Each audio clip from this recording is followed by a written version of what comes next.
Okay, connecting to the top. All right, welcome everyone. Welcome, welcome, welcome, welcome. I'm so excited to have you all here for another edition of our Power Author Master Classes. Every month, we are inviting an illustrious person to join our group and give us some knowledge in some aspect that is necessary for us to become a power author. And each month, we get the opportunity to learn from them, ask questions, and get feedback on our projects, and just really move ourselves towards the destination in which we're all going. So this month, I have decided to focus on design, design. Now, let me tell you why. I get so many people that tell me, like, Zarinah, I self-published my book, and then when I look at it, the content could be great, but when I look at it, when I look at the cover, it's just not engaging. When I open the book up and then when I look at the way that the layout, like the margins, the running heads, like all of that stuff, the page numbers, it's just totally off.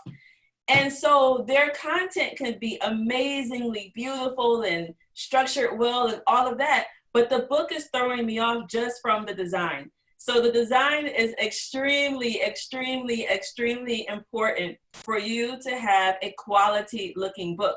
Like, this is a book that should be able to stand up against any other book published by one of the big publishers in New York. If Oprah's putting out a book and we're putting out a book, we should be able to not distinguish in terms of quality, right? In terms of the look. And so design is extremely critical to our ultimate success. So we want to make sure that we're doing all this work to get our outlines, to get our manuscripts done and all of that. And we want to make sure that the design is reflective of that.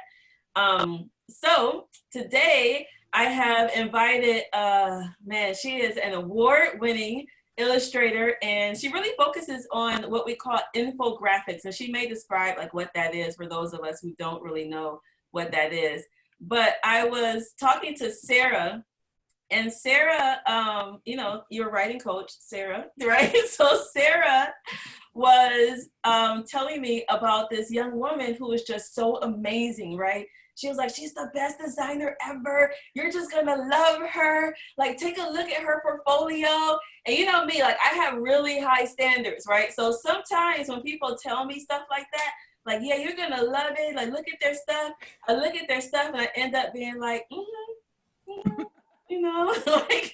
like, yeah, that's nice. But when I looked at this young lady's stuff, I was like, oh, I like her. I was like, I love her. It's going to be a great fit. It's going to be a great fit. So I want to welcome to our Power Author Academy today, Miss Goodness Okoro. Thank you. Hi.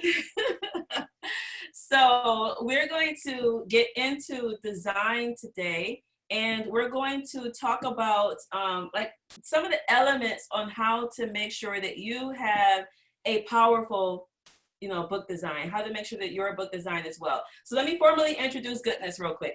So first of all, her name is Goodness. I mean, bam, like that's alone enough. So Goodness Okoro is an award-winning editorial and infographic niche designer with over 10 years of design experience. From healthcare and education to business, inventive, strategic, and impactful designs are weaved together to visually communicate with each client's audience. Now, we always talk about audience, right? She said with each client's audience. Now, when Goodness is not designing, she is engaged in volunteer work, dance, passion projects, and of course, planning her next trip. She had me at that right there. She had me at that.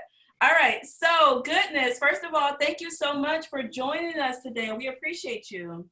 Likewise, this is such an honor and I'm excited. We are too. We are too. All right. So to kick things off, like, just tell us about design. Like, why is it so important? And really, how did you get into it too, I think? Well, I'll talk more a little bit how I got into with the presentation, but there's this old adage of don't judge a book by its cover. Sadly, we live in a world where we do judge a book by its cover. We can either walk past something or have it stop us in our tracks and react to it. So it's design is such an important part of everyday life at this point. So what do you say to people who say like they don't really care, you know, it doesn't really matter as long as the content of their book is good, like they don't really need to put, you know, I guess they don't believe you is what I'm saying. Like what do you say to those folks? Well, I'll tell them to, you know, when they go grocery shopping or take a trip to the grocery store, go in the apple section and perhaps, you know, pick an apple. Now, would they pick an apple that, you know, perhaps around it, it's like, it's got dirt, it might be bruised a little, but inside is really great. You know, there's no worms or anything. It's great. Or would they pick a shiny apple? There's no imperfections. Um, and, you know, there's still like nutrients and vitamins to it. So the way we visually react to things, we might say, hey, we don't care, but other people care, and that's your audience. Because your audience cares, then you should care, really. Yeah, you're right. And we're working on making sure that our books are geared towards not just us, right, but our audience. So I know you have some things that you do, like when you're teaching design, you have some things that you bring forward. So let's see if you can. I'm going to let you share your screen, and we'll get right into your content.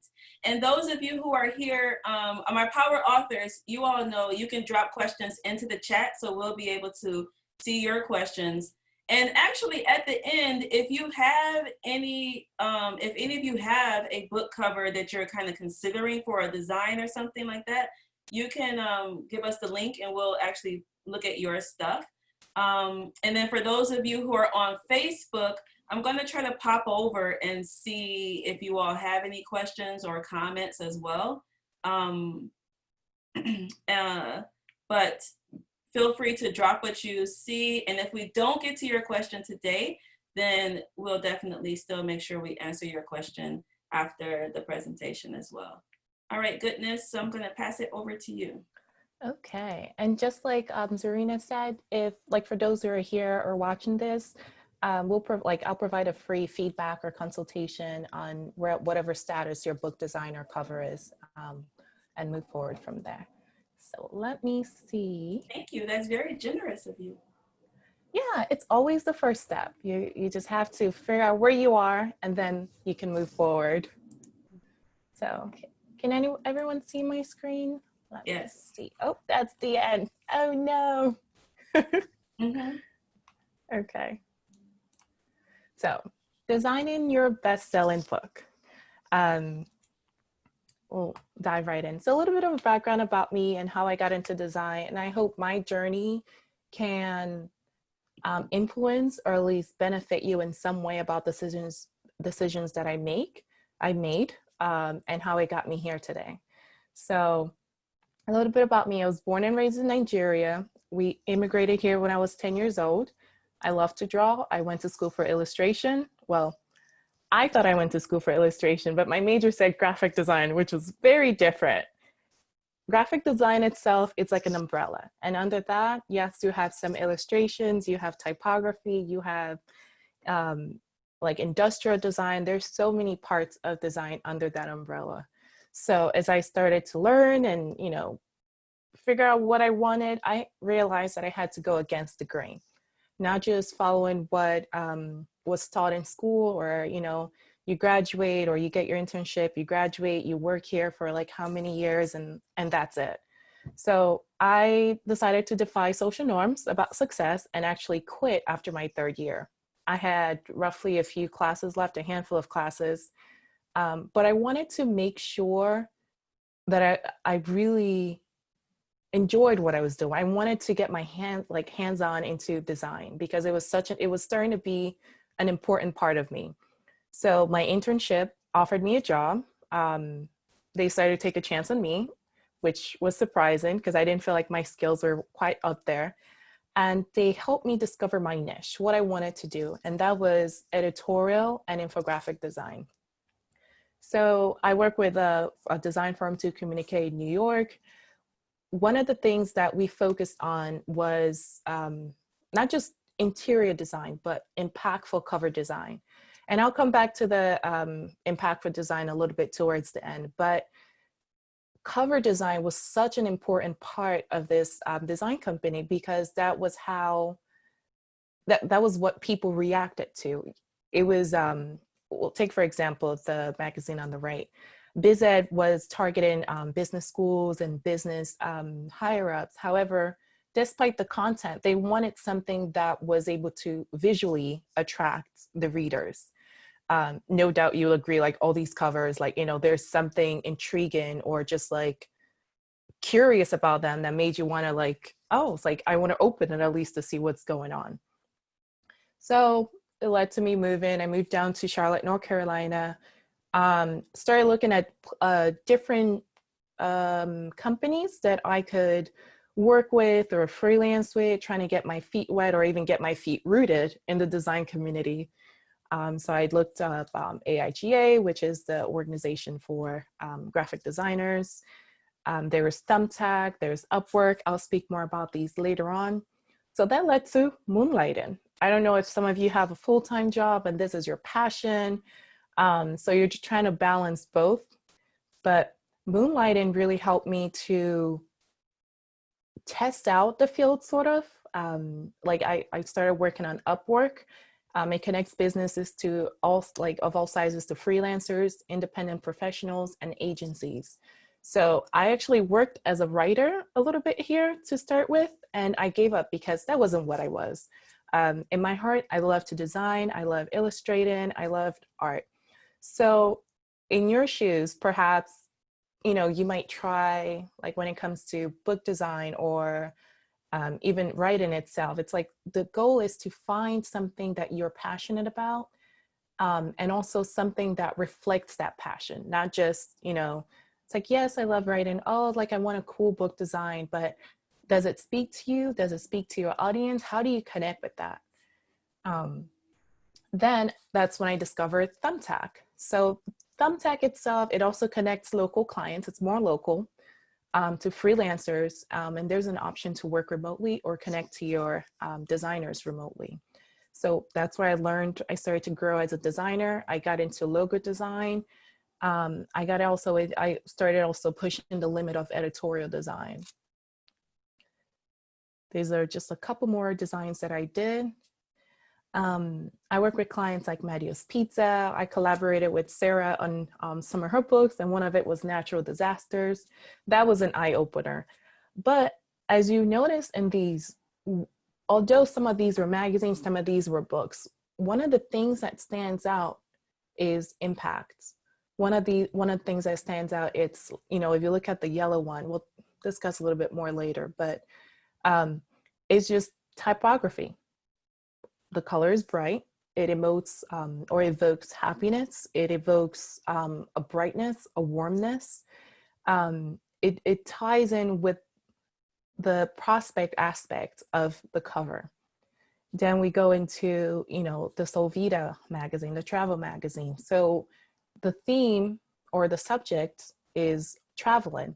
So, you know, we paired it with an image that shows or the start of a journey. So, you know, boating, you know, we have a land far off, we're going towards it. So there's sort of a storytelling in this imagery aspect of it. So I'm gonna stop there for now. Does anyone have any questions so far? Because we're gonna dive into the impact stuff. Let me see if I can stop sharing my screen. Let me see. I think we're good. Okay. They're just taking it in. So yeah, let's keep going. Great. Okay. Da-da-da. Oh, how do I, let's see, enter full screen. Okay. So as I'm taking this journey into finding myself in art as an artist, learning what I love and pushing the limit of what I love, I run into this word, impact design. Now, impact design, it evokes so much because even the word itself impacts. If you think about a car impacting another car, there is a force, there's an explosion of force.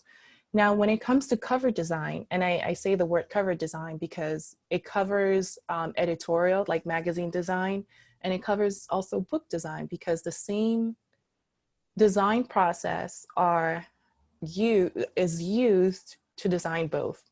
So the first example is GAC Today. So this is a student magazine, which is almost like a book because it was 172 pages. We thought about, how do we really connect with our audience? How can the students, you know, they were sending all these to like thousands of students and like their families. What will make them read this magazine? And one of the ideas was to let's have a connection point. Let's have the student connect with another student.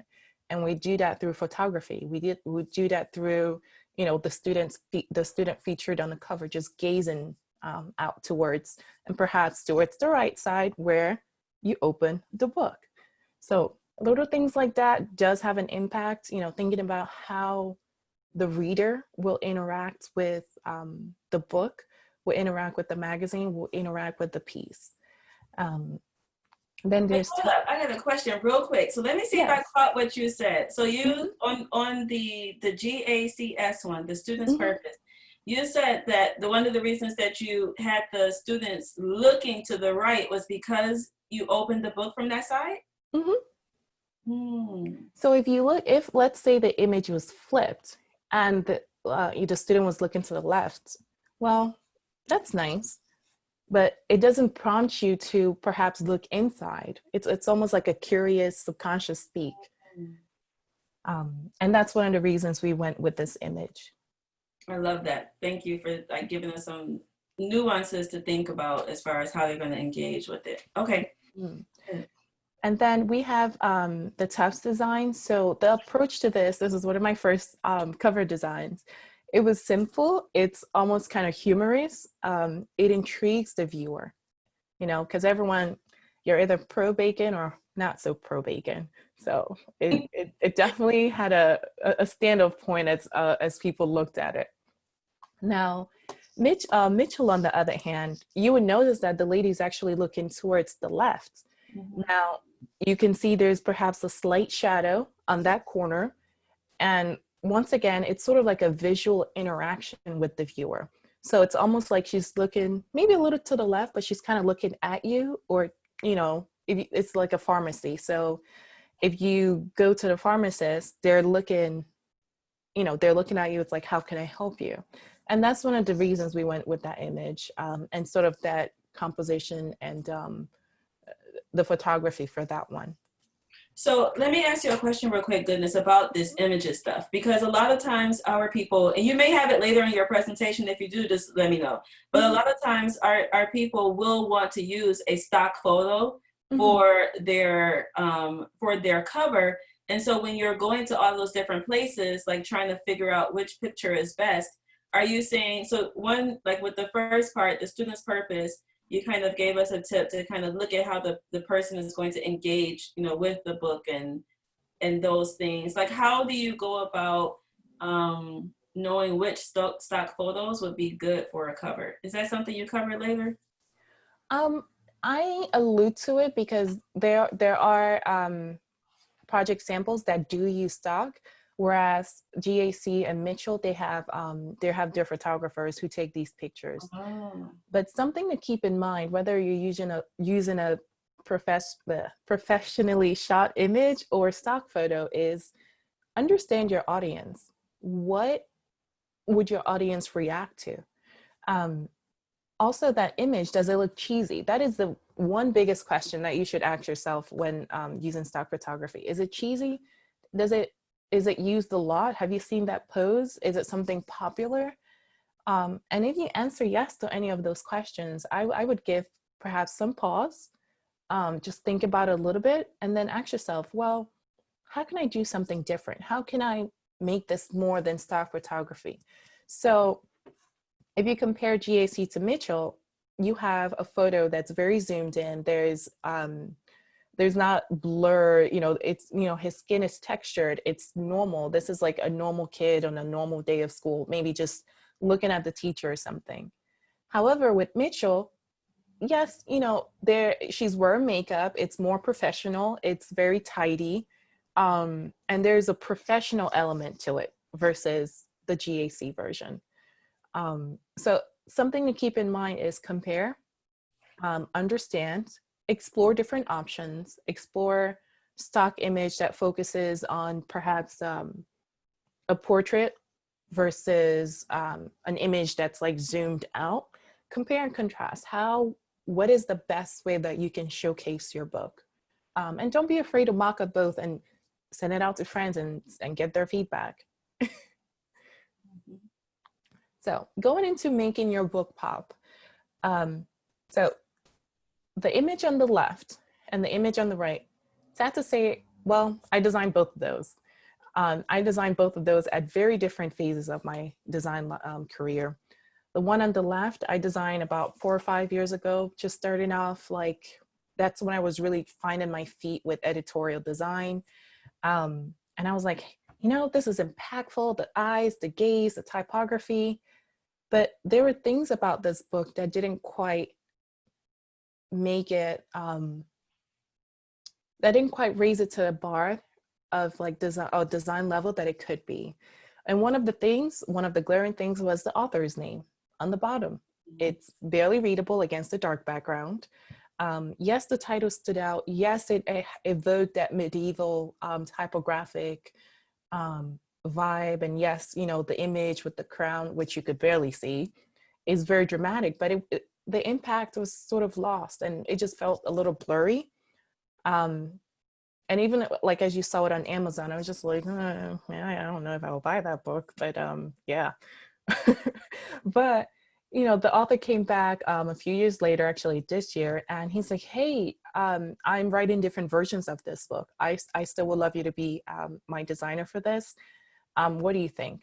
Well, he didn't actually say, what do you think? He said, I like the image that you had on the first cover. Can we use that again and maybe just tweak some words here and there? And my reply was, you know, that's not a bad idea, but how about this? I'm going to do some research on the market right now and get back to you with design, some concepts and some ideas to work with. So one of the things that I researched was how this book about King Arthur has been designed over the years. So there's sort of like, you know, there's always an image or some illustration, which prompted me to ask him, like, hey, Michael, what if we went with a completely typographic cover? He said, well, I'm not sure. I've never thought about it. I say, hey, I will mock up some designs, you know, sketch out some designs about what I'm thinking and present it to you in about a week and we can go from there. So he still wasn't quite on board, but when I did present the designs, the mock-ups of the typography and showed some samples of what the final product could look like, he was very on board. He was like, this is amazing. This is very different. It still evoked the medieval culture of the piece, but it stood out against its contemporaries. It stood out against other books that were similar or in the same market. You know, happy to say, like, you know, we designed the first book and we also designed the second and third book along with this. So one thing, you know, a point to keep in mind is don't be afraid to go against the grain. Don't be afraid to try something. You know, nothing is original, sadly. However, don't be afraid to try something fresh, something different. And if, you know, you go with the grain, hey, do it with full speed and confidence.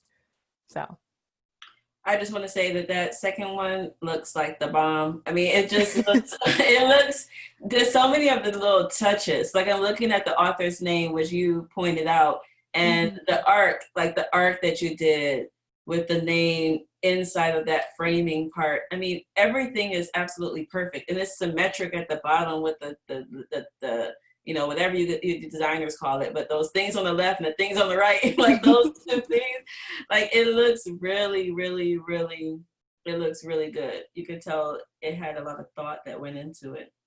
yeah, and he was very happy with that. You know, there's little touches of like the little illustration we brought in to really differentiate each book from the next. I think this one is about like the snake and serpents, and then the next one is about dragons. And then the third, the conclusion is like the sword and the sword and the stone in the little top right corner in the blue book. So I love it. I have a question, goodness. Yes. How did you come up with or how long did it take you to come up with the typography for the cover? So out of the, like, designing it or the concept itself? Both. I mean, because I'm thinking when I know because we've worked together, what your process is like, and I'm kind of curious how you, because the covers are so completely different. So what, so how did you, like, what was your, if you don't mind explaining, like, what was your process to come up with the font? Because it's not one that I would like gravitate toward. And then, I mean, it works so well, but it's not one I would think about. So like, but I'm not a designer. Like, how did you come up with the typography? Well, the starting point, as I was doing the research and looking at the contemporary books, sort of like in this, in this series, I thought about, okay, so we're tackling, I always break it down to like imagery, typography, abstract. Those are my, I think there's 5 categories really, but those are the 3 main categories that help me start sort of divergent into a design direction or into a design concept. The first one, imagery, we could, let me see actually if I have the concepts that I sent to the client. Well, I didn't That mean way to tell you, but oh I'm, no. I'm on the writing side, and I've always thought that what you do is literally magic, and I have no idea how you do it, and so like I should have asked you this 5 years ago. Like, how do you do it? Like, what do you do? You're fine. Let me see if I have the sketches. I think I have a sketch phase or a mock-up. Just bear with me 1 second. I think this is really good for people who haven't worked with a designer before. And so you kind of get confused as to, you know, Yeah. what exactly is the process going to look like? How many times can I make adjustments? You know, what if I don't like the original thing they send to me? Like, what do we do? You know, so I think this behind the scenes part is really interesting. Okay, this is great because I just found it. I'm going to stop share and reshare the screen.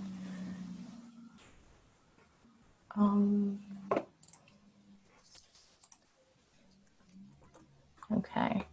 Oh, wow. So these were the concepts presented to the client. So the first one, I wanted to merge a little bit of illustration with, you know, the sword or the serpent, whichever version we were working on. Still bring in that medieval aspect for the title. But then my inspirations were, you know, the Harry Potter series, the Star Wars, something like a silhouette design that steered away from the imagery that we had used the previous time. And then the second concept was going with an image itself. So these are mock-ups, so they're not completely, oh, well, there's 2 and 3. These are not completely like full-scale mock-ups because of our budget at this time. So the second one focused on typography. So instead of going in and doing all the typographic work, I added some examples of intricate typography. I think one of the designers I looked at was Jessica Hische. Like her books, like Huckleberry Finn, Pride and Prejudice, those were like a strong inspiration for the final piece actually, but he really loved that idea. And then the third concept was once again a little bit similar to the first concept, but more less abstract illustrations and using more of a person, you know, but perhaps a white background or stark contrast to really push away from what we had done with the first book and have this piece stand on its own. So those are sort of like the drives. And I think I have one of the sketches that we originally did. Layouts, sketches. Okay.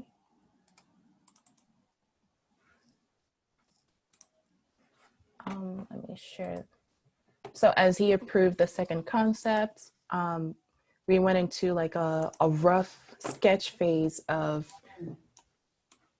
you know, how can we push this? How will this flow? So I'm researching like armor patterns, clothing patterns around this time period. How do we weave that into the, not just the typography, but the line work? So these are just little behind the scene work that goes into it. This some deep levels. This not just getting some image off of deposit photos or stock and slapping it up there. Like this has some levels to it. Wow. Yeah. And this is just like a snippet of the sketchbook because, you know, I go through, I think, you know, there are like 14 pages of just research and things that I collected for this project. Mm-hmm. And you can see actually from the first, the second, and the third in this sketch, we lost sort of that silhouette look because we found that it wasn't really necessary. You know, we didn't need an image to tell us that this is, you know, the man Otter, because throughout the book, he was going to grow from a young man to, you know, an old man. So did we want to invest time with do we want to invest time in the illustrations, or do we just want to focus on the cover and the interior? So that's How long was the project from beginning to end for this book? And this is a novel, right? So this is a, you know, fiction book, but how long was the process? For this, I think we started, gosh, when was the research?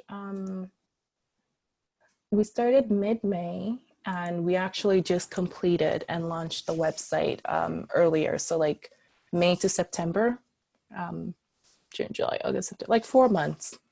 Okay, awesome. Awesome. Yeah, there was a website component to this too. So once the sketches were done, the books were done, he's like, hey, I need a website. And I was like, I'm not one for website design, but you know, for you, yes. Awesome. I love it. So what you just mentioned, you know, for us to catch that is that, you know, he has his book, which is a series, right? So he has 1, 2, and 3 in the series right now. And then he wanted to make sure that the website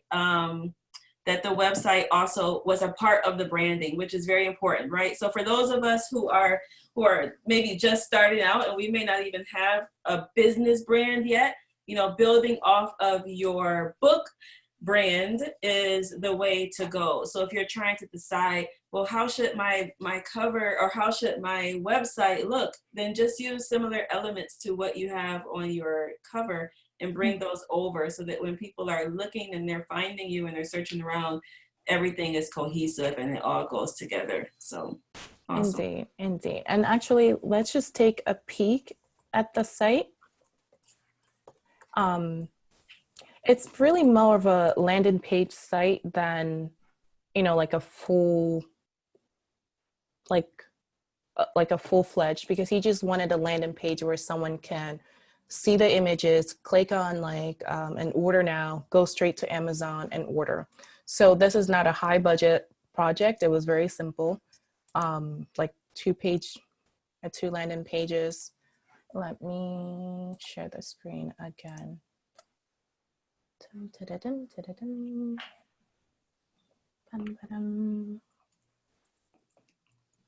Oh. Okay, there we go. Share. So this is the website. We ended up using the like the word itself as a logo point. That way we didn't have to invest more resources into designing the logo. We used a similar color scheme from the book. And we just had, you know, drop-in points of here's the book, here's what it's about. You can order here. It's available on audio soon. The second book is being completed. It follows the same format. And so is the third book. So we actually went ahead and designed all the book covers. So he knows the theme, the color, the scheme, you know, everything wrapped up. And he's working just towards the final product at this point. So it is a little bit more cost effective because I build it as a series instead of like each individual project. And I love it. I love it.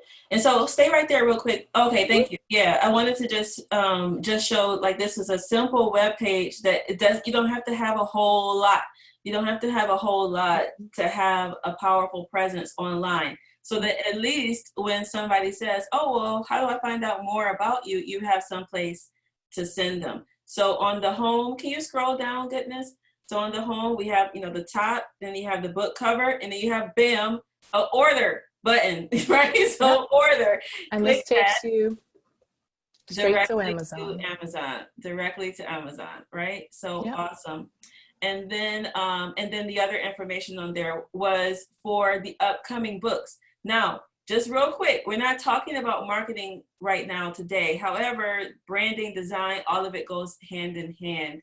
So why would he put part 2 when the book is not out? Why would he put part 3 when the book is not out yet? He's priming his audience, right? He's priming his audience to get ready so that when the book does come out, first of all, they already know what they have to look forward to. So they are excited. They see the path of where he's going.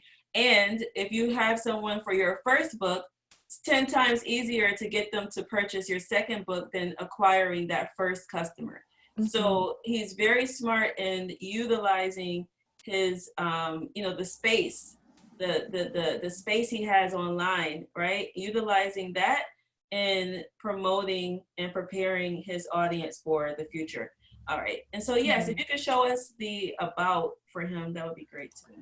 And the about page was new for him because he's never had a website before. He's never had an online presence that showcased him as a writer.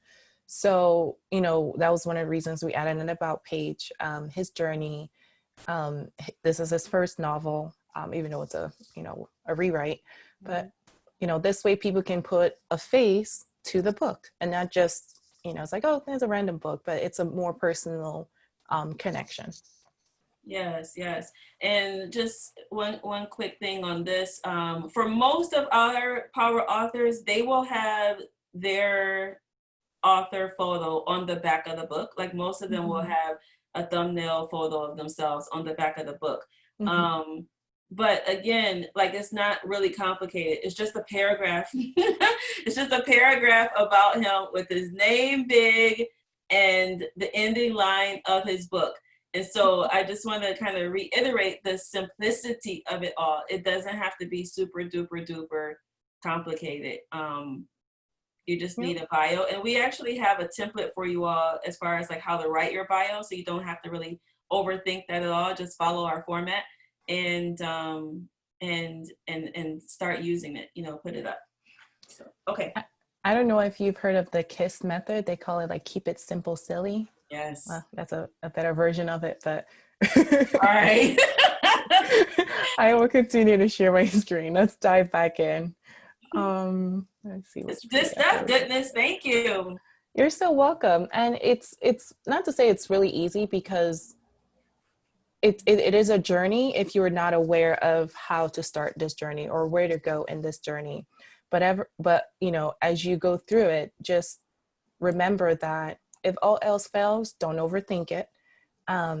It's not complicated, just always, and don't be afraid to ask, questions along the way, or, I think it's Quora or whatever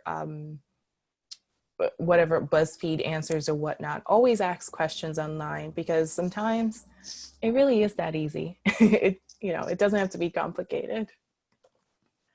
So diving back in, let's see, making your book pop. So modern access. One of the things I always run into, actually with some of my clients, especially with COVID, is how do we, you want to get your book printed. This is a physical book. It's a collector's edition, whatever it is.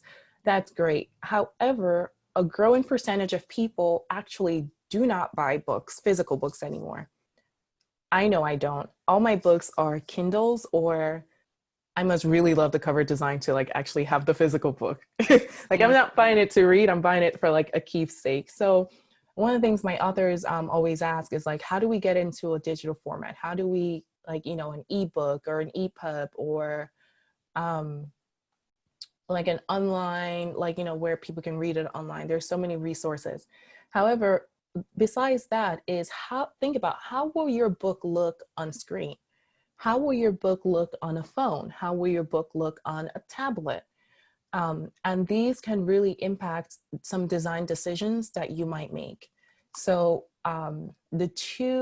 so these are like little books. These are like ebooks pretty much, but the two on the left are with the same company. Um, they we use stock photography, but the one on the left of Conquering Student Loan Debt, for that, thinking about the audience, you know, kids now graduate, you know, like in school, not quite graduated. So, you know, we use someone who's a student, they don't have a grad cap, you know, we're thinking about they still have goals to make and all that, versus the one in the middle where they're graduate, they have a hat on. Same company, slightly different brand, and even with the typography. So it sets each book apart, while, you know, targeting each. So there's two audiences, you know, under this brand, this umbrella brand.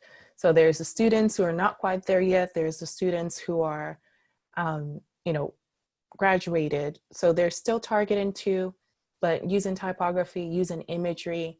One is more fun and like perhaps a graphic style with the silhouette. And one is just, you know, simple photography, stock photography. Actually, I want to make a note of that before I forget. One amazing source, you know, you have iStock, you have Getty, you have Shutterstock, but one amazing, often, you know, uploaded with photos resource is unsplash.com. I don't know if I don't think I added it to any of my resources, but Zarinah, if you want to maybe put that in the chat. Splash? Unsplash, like same, no dash or anything, one word. So unsplash.com. That has amazing photography by photographers all around the world who upload their content to share. And I actually prefer that over some Getty or some Shutterstock images, because some images look like stock. Mm-hmm. However, some of the images in Unsplash, they just look, I don't know, they just look fresh. They're different. They don't have that, you know, weird yellow glow that some stock images sometimes have. So going into interior design. So you get to see a little bit of how I customize each client's project. So when it comes to standing out, you have your cover design. For this, we used about like two colors. We used the yellow and we used the dark gray. When you go into the table of contents, it's very different from your typical table of contents. The about page, who we are, it's a little different. You know, we're using bold typography. We're pairing with, you know, images instead of having in like a square format or, you know, maybe a rectangle. It's circular, and then we add an extra border around it. And then it's, there are columns that describe each person. If you look in the middle, we're really introducing a strong use of typography. Perhaps some of you might not, well, perhaps most of you might not need that, you know, in your typical book design. But think about, are there instances or is there a page where perhaps I can push the design a little bit so it's not, so it stands out. It's a little bit more unique than just like a typical page design. You can see that in the sample pages, like the second one where it's just a page of just, you know, big typography with the keywords called out. How do you use quotations? How do you layer content or different content on the page? Perhaps you can think about your title pages, like the chapter 1 or the actual title of the page. You know, how do you make that unique? How do you make that, how does it stand out to someone who's just diving into your book? How do you like give them a taste of what the book is about? Yeah, I was gonna say, like, this is one of the things that we did. My new book is coming out in the fall. Mm-hmm. And so for the design, I wanted to have some elements that would kind of give the feel of having a full colorish type of book, but it's still in black and white. So for many of the graphics, like when it's talking about our 5-part self-publishing system, instead of just putting 1, 2, 3, 4, 5, like we have a graphic, right, that explains what that looks like. Sarah and I are working on some of my case study sections, and the case studies, instead of them looking like all the rest of the text, we're going to make the case studies pop, right? So that it'll be clearly understood from someone when they're reading, this is the normal text, and then, oh, here's a case study. Now I'm back in the normal text. So I just wanted to kind of pull that out, because what she's saying is really, really cool, especially for those of us who are doing like nonfiction. Everybody here is doing nonfiction, but those who are doing like how-to books, you know, not so much the memoirs. There are things you can do in memoirs too, but especially for those of you who are doing the other things, thinking about just even a few of these that you can include will make your book really stand out with your audience. So thank you for that. You're welcome. And this is a contrast. So we have like something bright, something colorful, just pushing the design limits. And then we have something more reserved. It's a handbook. The table of contents is a little bit more traditional. However, but little things like changing the colors or making the page numbers bolded, or having an image as an intro really does change up the pace of the design. Okay, so we're into the resources. So we talked about different parts of, you know, like how to make your book pop, how to stand out against the crowd, going against the grain. But there's two categories of people: the DIYers for your design, and people who outsource it. They're great. There are pros in each category depending on how you want to go. But if you were to design your own book by yourself, it is not impossible. There's so many beautiful online resources that are available, and my favorite go-to is Canva. Canva, their motto is design anything, and you basically can, you know, whether it's social media branding, whether it's a flyer, in this particular case, book design, you can all achieve that with Canva. And even if you're not designing in Canva, perhaps to get ideas, I always go through Canva. I look at their templates, I see what's trending. It helps me decide, do I want to go for the trend this time around with a project? Or do I want to go against the grain? Do I want something different from what I know everyone else is seeing? Adobe Spark is also a great resource to use, maybe just mocking up covers, or just to see a little bit more traditional, but it's good to just mock things up and see how it could look, how it will look, and compare it to what's already on the market, compare it to your audience. Send it out to friends and say, hey, if you saw something like this, would you buy it? Please be honest with me. Don't be afraid to ask, because some of my friends are like, they're not so sure about that one. So, and then you can save your sanity. There's some stuff I know I would never do, which is website design, unless it is very simple, unless it's, you know, a personal favor to a client. But there are 3 main resources that I could recommend that offers like an insane amount of talent where you can pull from. My very first choice is always Upwork. And not because I'm on Upwork, but they really have amazing designers who, you know, perhaps if you look on Canva or you look on the stock, or even just online or Pinterest, you're like, this is sort of the idea that I'm looking for. One thing I would recommend not to do, sometimes I get these posts, it's like, hey, I want a book cover design. I know what I want, but there are no samples of what you want. There are no mock-ups. There's no design direction or compass like path for the designer to even evaluate your project on. So always get ideas, always, you know, use Pinterest to figure out what is it that you're truly looking for from a book cover designer. There's also Thumbtack. I'm also on Thumbtack, but I don't use it as much. But Thumbtack is a little bit more local. You know, if you know, wherever your location is and you rather work one-on-one with a designer. You know, you can meet up for coffee, they can present the concepts, you know, talk about it, perhaps not with COVID. Yeah.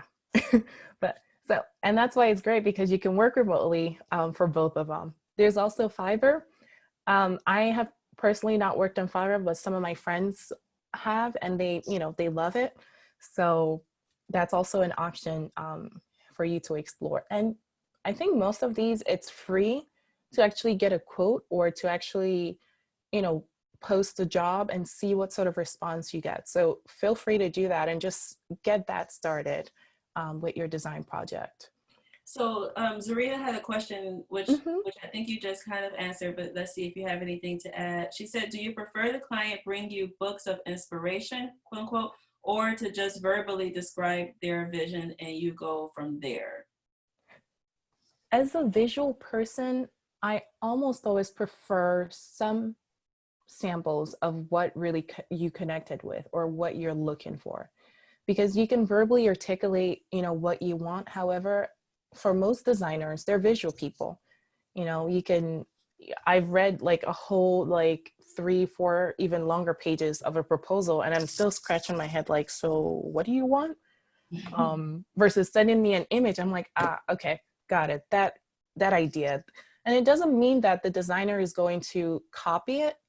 I mean, but since nothing is original, it's the concept, it's the mood, it's perhaps a typography, it's the feel. And that's something the designer will connect with, and really it's just a starting point, because the designer can't read your mind. And yes, you're coming to them for ideas, but this will really help them to hone in on a design direction, or even some concepts. Mm-hmm. And real quick, for the people who come through our, you know, who come through Book Power for their book covers, we always have you go through a process. So you will pick out certain, you know, there's like a process, like things that you like, things that you don't like, colors that you like, colors that you don't like, you know, and then you'll pull up a sample of 3 to 5 different book covers that you like, right? And so what Goodness is saying is like really important. Like you need to do some preliminary work, and don't just expect the designer to work magic all on their own. Like, oh, you're a designer, you can figure it out. Like, no, they can't get in your head, right? Yep. And so like Goodness showed us with the other design, like the author came and said, okay, I like what you did before. And she was able to kind of push the envelope, you know, with him. So the designer can guide you, you know, at times, but you definitely need to do some preliminary work, and at least get a feel for where you're going, like what direction, and provide that, you know, to as a jumping start, as a starting point. My smoothest projects, like my most beloved projects, are always ones that start off with a direction or a sample from a client. Because for me, it's just like, so this is the limit. So we're going to push beyond that. Like, this is what we're working with. We're going to push the envelope, just like you mentioned. And once in a while, so I've had this happen very rarely, but it has happened. I'll have a project, you know, I'll get the proposal, I'm reading through it. There's no samples there. You know, I'm asking questions like, is there a branding? Is there typography? What's your colors? And the client's like, oh, you know, whatever you want is fine. Oh, you know, just do you. And, you know, we'll present a concept, and the client's like, well, I don't really like that. I don't think that's it. We'll present another concept. Well, I'm not quite sure. It's not there yet. So usually by the third time I present a concept, if a client is still, there's no concrete feedback or direction, I will usually terminate the contract, you know, and refund their money. Or depending on how it was built, sometimes there's a half down payment or a third payment that's not refunded, because that's the research, that's the sketches. You saw the work that went into that book design. So having a concrete direction or even a sample can really help merge the connection with you and your designers and really push what you want to the next level. So I'll tell you, like on our side, yeah, those, like, we're not doing unlimited revisions because people will just keep, can you tweak this? Can you add a little bit longer, like a half an inch to that P? I want the P just to be a little bit. And so, yeah, you know, there's a sense of perfectionism, which is great, but there's also a sense of like in writing, we call it analysis paralysis. Like, you're just constantly going over it and going over it and going over it and going over it. So we always have, like, you know, you have a certain number of revisions, which helps both sides be really concrete, you know, with it.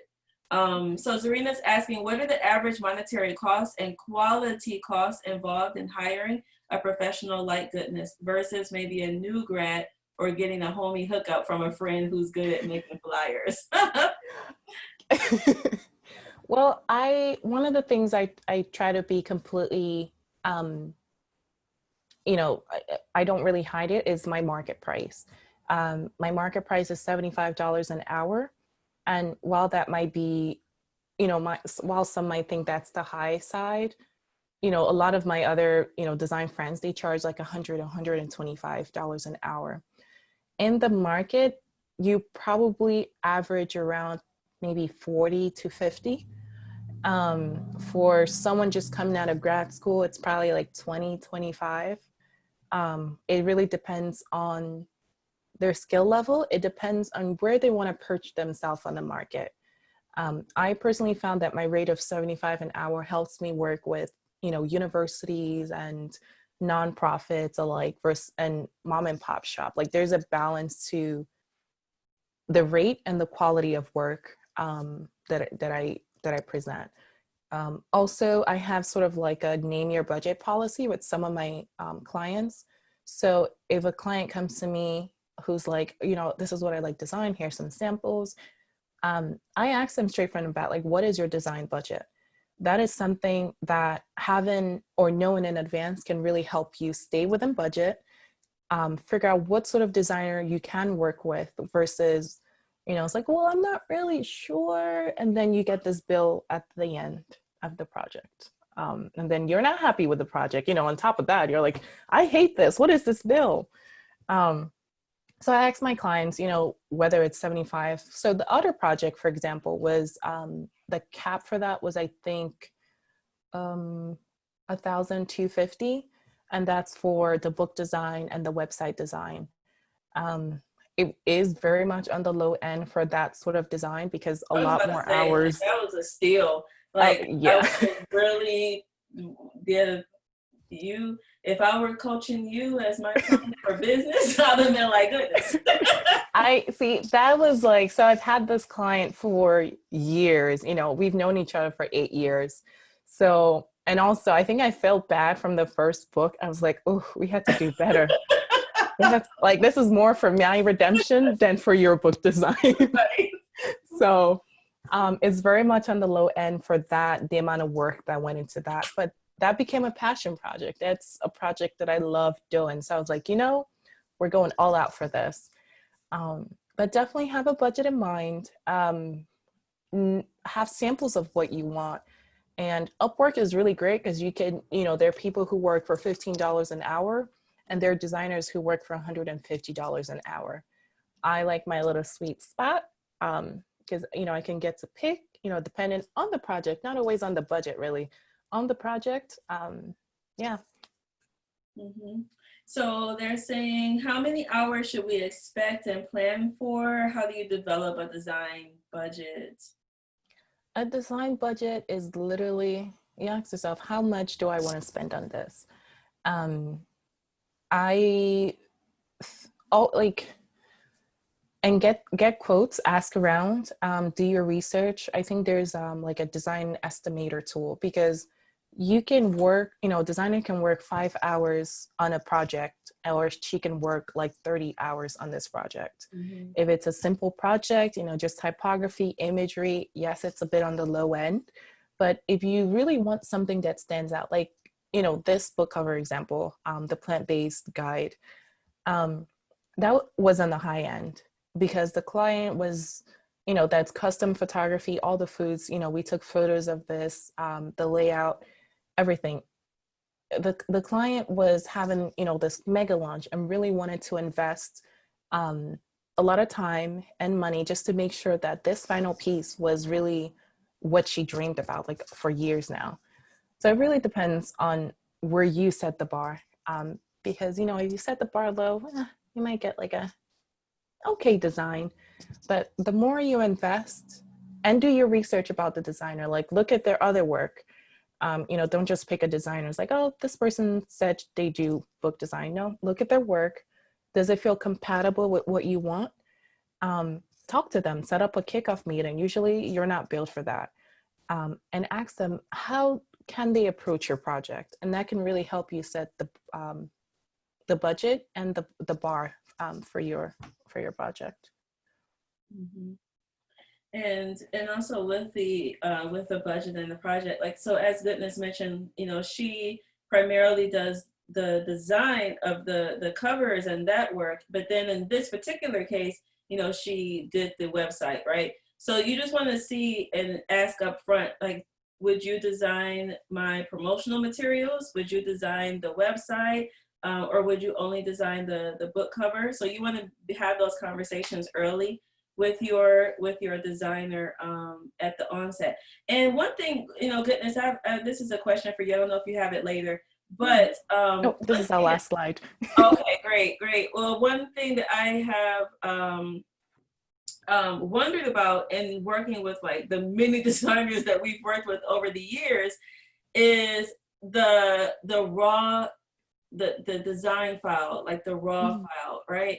And so I know different designers have different policies or such with their files, but how do you think we should approach that? And can you explain what that actually means to those people who may not know the different levels of how a file gets put together? I would say always ask for your files. In the job description, like, you know, I'm looking for a book cover designer, blah, blah, blah, blah, blah, you know, facts and whatnot. I also want the final design files at no extra cost. Well, don't put at no extra cost, add it in. As a freelancer, they should be able to deliver your files at the end of the project.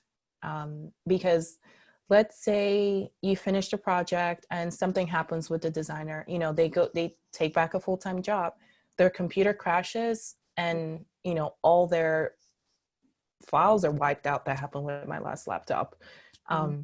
You want your files, because let's say you continue that relationship with another designer, you want to make an edit and you can't reach the other designer, you know, it just makes your life so much more easier. Instead of paying someone else to redesign everything, you can just have someone tweak something here and there. So it shouldn't cost you extra. However, once you get into the more corporate design world, they actually will charge you to have those files. It's an extra cost. So it depends on who you're working with. You want to spell that out right from the get-go. If they're charging, you want to know how much they're going to charge for those files. Yes, Original I made design that files. mistake. You know, with one of my very early clients, I made that mistake. I hired a person that I know. You know, she's in my community. I hired her for this book cover, and we didn't discuss every single thing. And when it came down to the end, she was like, "No, you know, you get the cover, but you don't get the raw file, right?" And then, and she wanted, like, you know, a big amount for this raw file, and I let it go. I was like, okay, forget it. Like, that wasn't in the budget. Come like 3 years later, you know, the book ends up being a bestseller. All these other things come out, and then we needed to make a change to the book cover. Yeah. This chick don't have the file anymore. Like, she doesn't have the file. She's like, oh, something happened to her computer. Exactly what you said. And I was so pissed. Not at her, but I was pissed at myself because, you know, like, we had to then start over, you know, from scratch with that design. So I always advise you all, power authors, you know, get your raw files, discuss that at the beginning. Make sure that you have the finished book that you're just going to upload into Amazon KDP or Ingram Spark, wherever you're going to upload it for printing. But also make sure that you have the raw file, whether it be an InDesign file or whatever they designed it in. Make sure you get that. Okay. Yeah. And it's so important because really the designer is not doing anything with your file. Like once the project is done, it's archived, it's saved. Sadly, our computers die, like, the Mac is not invincible. And if you don't back up your files like you probably should, you can lose some files, or some files can be corrupted. So I always ensure you reach out to your designer, pester them if need be, and say, hey, can I have my files? Can I have my files? Because I've had clients come to me who are like, hey, we have the PDF of this whole book and we need the whole thing redone. So save yourself. I have a question. Yes. So first of all, thank you for pointing out about the files, because that was not even in my mind. So I signed a publishing agreement just 2 days back, and it's part of a scholarship which I won. And so the publisher is going to fund my entire book. And so the part of the agreement also says that they are going to, cover the cost of design and cover book and everything. So my question is, once I, get my manuscript done, can I still ask for the files of the design and everything? Oh yeah, if it's paid for, yes. And how does it work? Should I just tell them, like, listen, I want the files? I'm just asking, like, from the publisher standpoint, how does that work in that world? So depending on the publisher, they're going to have either an in-house or freelance or a corporate designer design the book. So I would probably send an email to them and ask them, hey, as the book is being, do you have input throughout this book design, the cover design process? The process has not started yet. I just signed the agreement, and they took me on my book proposal. They loved the book proposal, and they say, you know what, we want to fund your book. Okay. I would be actively involved and ask, just make sure you're involved with the design project. And as there's talk with the designer, just make sure you say, like, hey, I would like the final book files at the end of the project with the deliveries, because they have to deliver like the EPUB or like the PDF version or any other versions you need. So always ask for that. Okay. May I answer this question? Because I have a little experience with the publishing end of it. I think it depends on the publisher. Like if it's a traditional publisher like Random House or one of those, you want to check your contract, because one of the big differences between a traditional publisher and an independent publisher like Zarinah is that the traditional publisher is going to more than likely own the copyright, which means they'll own the copyright to your book, they'll own the copyright to your designs, they'll also dictate how your design will go for your interior and your cover. You may have some input, kind of like you have input but you don't have final say. But if you're going to publish with someone like Zarinah, I don't know the terms of Zarinah's contracts, but I can say that most independent publishers will give you the copyright, will let you have creative control, and you'll get to keep your files. But traditional publishers typically do not allow, they keep the copyright, and generally that copyright is theirs for years after the book is published. So they work at, say you get an advance, which sounds all wonderful, but the problem is then you're only getting a drop in your royalties. But if you publish with someone like Zarinah, as I say, I haven't seen her contract, but most independent publishers will work out a royalty deal that's in your favor as the author versus in the publisher's favor. And so that's going to be a big difference. So if you've gotten a contract, that's congratulations, that's fantastic. Read it over very carefully, and indeed hire a lawyer and look at who owns the copyright and who owns the files. Very, very, very important, because I've known many people who've come to me. Goodness and I worked on a book with an author, Kathy Penrod, who had her book initially published with a traditional publisher, and they still own the copyright 10 years later. And so she came to us because she knew that I would publish her book, A, for less money, but B, that Goodness and I would work with her to make sure she had the files when she was done with the book, and that she would own the copyright. So yeah, look at your contract very carefully if it's a traditional publisher. Yeah, no, that's a great point. So I own the copyright because it's a hybrid publishing house, and I completely understand traditional publishing house do not give you the copyright. So that was my first concern when I signed the agreement, that the copyright I'm so the author has the entire copyright is with me. That's a good news. I think my question really was that, can I ask for those files even though they are funding my book, and if I can, I mean, how do I go about it? So I think the answer is that I can, right? Yep, Yeah. simple So the email. answer, I would say, the answer one is that yes, you can. But the bigger answer is that, as becoming power authors, whatever you want, whatever you need, whether it be specifically around this book design or it be around anything that you're working with someone around one of your projects, if you have a need, like, it's your duty to ask for whatever it is that you need. They can only say no. Like, if they say no, then, you go on. So we get into the habit of building up that inner sense of confidence and asking for the things that we need. And even if we aren't sure, you can ask them, like, hey, for a new author like me in my situation where I am, what are some things that you have found to be best practices? Some things that I should maybe think about. But, Malika, like, for us here at the Power Author Academy, I know you're not in our academy, so you don't kind of know some of the other background, but this is one of the reasons why we do the things that we do. So everyone here is self-publishing, meaning that everyone here has full ownership over their project, over the content, over all of the components of it for a specific reason, right? Like, for many of the reasons that Sarah just laid out, as far as not getting stuck with somebody else owning your items and all of those things, which are can be really damaging to your brand, long term. But I wanted to just make sure we pivot really quickly because we have about 9 minutes or so in our session today. And I saw a couple of questions about interior design. And so I wonder, goodness, if you can just touch on typesetting quickly and like the interior of their book.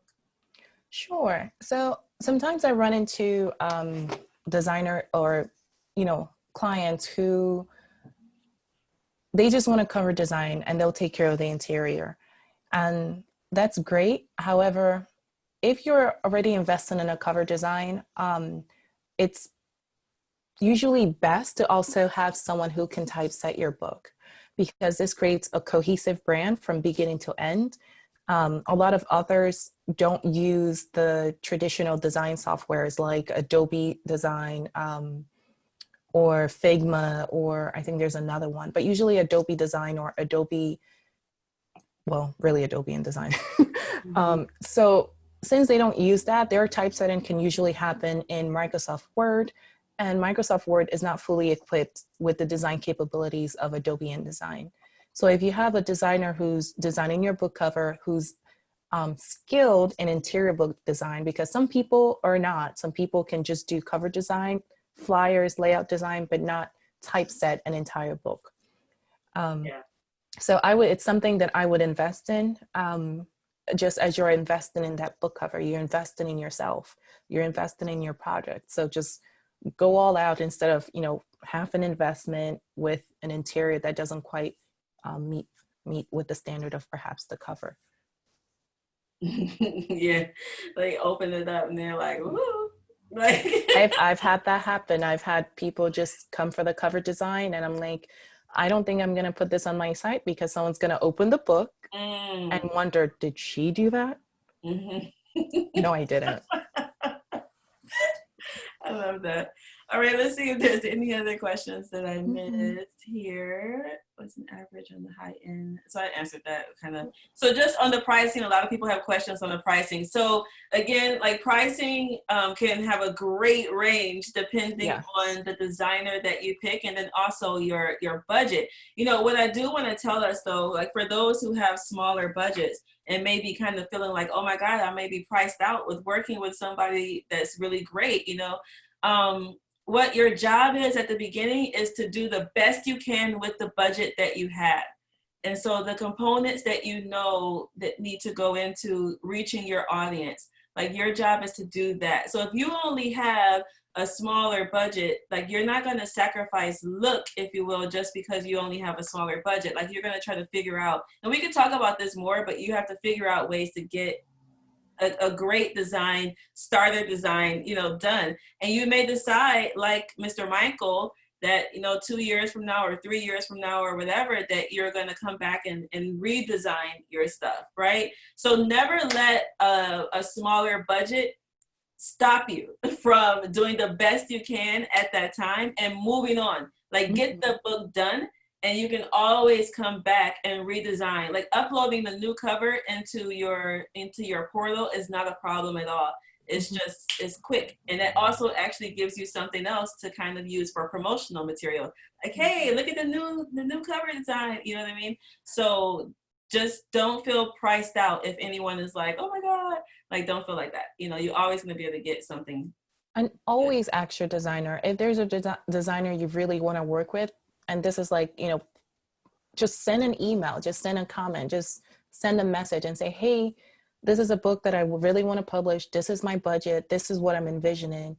Talk with your designer. Maybe they can be able to like whip something out in those minimal hours versus, you know, trying like, you know, writing like a 3-page proposal of, I'm thinking of this. Like always ask. Like some of my clients, not this book, but some of the books that I've worked with, the clients like, hey, this is, you know, I have 250. This is, you know, then I evaluate the market. I evaluate the content. Like, you know, will this be fun? Will I enjoy doing this? And if I, you know, I liked it, I'd be like, hey, sure, why not? I have some time. It's a pro bono project. So there's some designers who will say no. Don't get your feelings hurt, but never be afraid to ask. I love that. That's what we do. Yeah. Build up our inner author armor. Go for what you need. Go for what you need. You'd be surprised. Yes, I'm in the middle of that right now because I'm kind of punking out. I'm getting someone to write my foreword, right? And I get nervous around asking people who have bigger platforms than me, like, hey, can you write the foreword to my book? So I'm putting my big girl panties on just like you all, right? And, you know, we're doing this foreword campaign. So awesome. Okay, let's see. So yeah, it's 2:26. So Goodness, I want to thank you so much. You're so welcome. For coming in. Now you said that if you can give me your contact information, I'm going to be meeting with our power authors tomorrow. So I'll make sure that they get it. And then we'll also send it out to our full email list of everybody that is on our mailing list. So if you can give us that, and then your email, your website, you want to drop that into the sure. Let me see. Yeah, Malika, the forward campaign is a bomb. You know, you're trying to get the biggest name person, you know, in your industry or in a comparative industry to write your forward. Everybody unmute yourself so we can give Goodness a hand. Thank you. I hope that helped. Very much. Awesome. Love your work. Sitting back, listening, taking everything in. Thank you so much. That was really awesome. If you have any questions about design or book cover, or even starting or trying to connect with designers, feel free to like reach out. Zarinah can get you the contact to reach out. So definitely start the journey. Part of it is starting. That's so right. Yeah. So as soon as we're going to talk about maybe titles tomorrow, I think. And as soon as you have your final title, then bam, let's get that design going. Yeah. So you can start doing some pre-promotion and all of that. So as soon as you got that thing, and you can do the back cover later. You know, you don't have to have the back cover right up front. You can just do the front cover. And then, you know, when your book description and stuff is done at the end, you can do the back cover. Can I share this? Yes. So this is a cover that Goodness designed for my second book. I don't know if you can see it. And so she designed the cover while I was still writing the book. And so this allowed me to do promotion on the book. So she did it in English and Spanish, even before I even had the Spanish written. She did this. So I was able to start promoting it. And she also did the interior, and I highly recommend, she talked about, you know, having 2 different people doing the interior. This is what happens when you have the same person doing the interior. it flows and it matches the cover. I mean, I can't emphasize enough that and just like goodness said, ask questions. You just never know. You just never know. I still get comments or like people will drop notes on my website about that cover design, or because it's in English and Spanish. They're like, oh my gosh, like, like where's it? They want to see the PDF, or I'm like, well, you have to go purchase it. So, you know what? We can talk offline, but I'm starting to give it away now because I wasn't ever making any money off of it anyway. I was always donating all the proceeds, so I'm happy to yeah. I remember that. Yes, we'll talk more. Okay. Awesome. All right. Well, thank you so much, Goodness, for coming into the Power Author Academy today and being our guest instructor of September. You've given us a lot to think about, in relationship to design. And everybody here is striving for excellence. That's one of the reasons why they're in the Power Author Academy. They want to do a book, but not just any old book. A book that's going to build their business, build their legacy, and also build their impact in the world. And so we thank you for coming in and sharing with us a bit of your world so that we can enhance what it is that we're doing here. Thank you. And I probably will be working with you on some projects, pretty soon. So I'll reach out. Yeah. No travels for me till 2022. So I'll be here. Really? 2022? Woo! Oh, gotta be safe. Gotta be safe out here. Well, I'm planning my trip to Mexico right now, but I understand. I understand. Tell me how that goes. Maybe we'll push it to 2021. Yes. All right, everybody. So have a great afternoon. Love you all. And for those of you who are in the Power Author Academy, I'll see you tomorrow for office hours. All right. Bye. Bye.